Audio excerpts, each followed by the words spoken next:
Stephanie here from lightercurves.com. Thank you so much for joining me. Thank you for all your support. You guys are awesome. But today I wanted to talk to you about goal setting.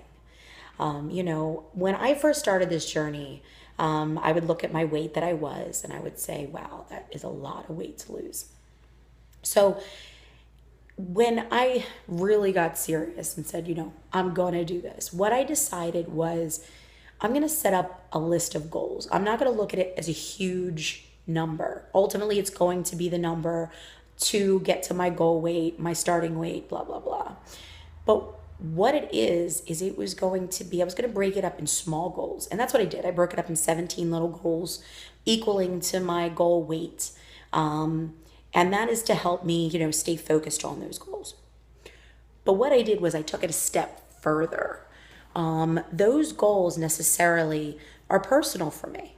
They are something that I decided that how was I going to thrive in each one of those goals and getting to where I needed to be. It had to be personal. I didn't know any other way. So what I did was I looked back at my life, and I'm sure a lot of people know, what weight they were in high school, what weight they were whenever. I've been overweight my entire life. But that obviously for me, I've gone up the scale at different times and different, reasons. And, ultimately weight, for me is a shield, or was a shield. So, when I would look back on it, sometimes there were celebration memories and sometimes there wasn't really good ones. So there were ones that I really wish I could wash away. And that's kind of why I created the list I did. It's actually a list of 17 moments in my life that I remember being a certain weight and something going on in my life, whether good or bad, a way for me to either forgive it or celebrate it. And it was just a way for me to go back over my life and kind of, forgive things that maybe I thought might have been failures or bad choices.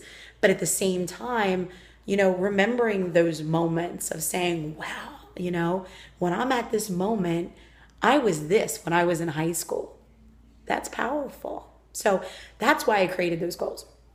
The other thing is celebration of the goals. That's a big thing. People always say, well, I'm going to have that Sunday because I deserve it. Okay.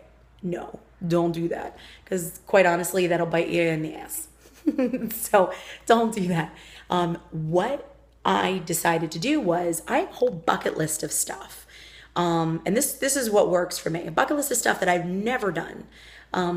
There's like a list of things. Plenty of choices. It's kind of hard for me to say, what am I going to choose next? But I'm on goal number 5. So as I'm going and succeeding these goals, I'm making those bucket list items happen. For me, that's a celebration of me. That's a celebration of my life. There's a celebration of where I want to be, who I'm becoming. That's good. For some people, it might be buy a wardrobe. It might be something else that they can, really, that's what they really sink themselves into. For me, it was more like, it's time to live. That's what I want to be. So I certainly hope, you can relate this into your life, and, these goals might not necessarily have to be about food. It could be about anything, especially any type of addiction. My whole thing was, if you look at the big picture, that's too much. You need to make it a lot smaller, conquer those little goals, feel successful, and you will get to where you need to be. I mean, look at me. 8 months ago, I was 91 pounds heavier. I'm still going. I'm only on goal 5, but I'm on goal 5. Do you know what I'm saying? That's good stuff, So if you look at those little goals, conquer those little goals, eventually you're going to be that big goal that you thought was so big is going to be so achievable. So thank you again for everything. You guys are awesome. I certainly hope that you, take this and, it sinks in to maybe thinking, what other things in my life can I create these small goals about? It works. So, but thank you. And, I'm just sending you a lot of laughter, love, and light. And you guys, so awesome. Mwah. Thank you.